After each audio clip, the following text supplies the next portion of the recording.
So one of the light bulbs in our 1997 Nissan Altima third brake light assembly was out, and didn't know how this came out. It comes out from the top. It does not come out from underneath the inside the trunk. So it's not obvious, but it's got clips that it clips into the back of the car where the radio speakers are. The type of bulb this needs is a 921. We're replacing both of them, even though only one was bad, because it's kind of a pain to do. And we'll keep this one. This one should be good. This one's a good one, so we'll keep it. Well, good and and it still works. We'll keep it as an emergency spare. But not sure if only one was needed to pass inspection, but we're going to make sure both are working. So now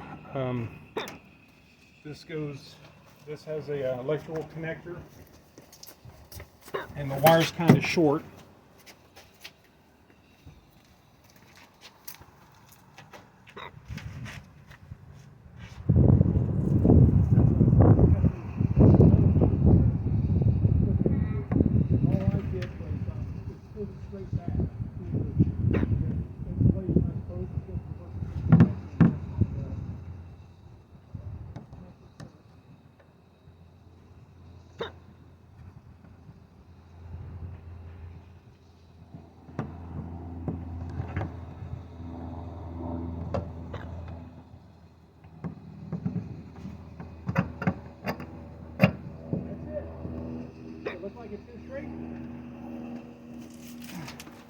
So to remove it, you just pull it straight out. It unclips.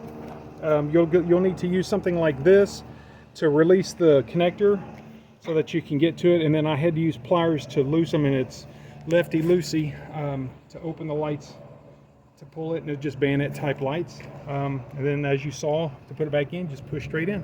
That's it.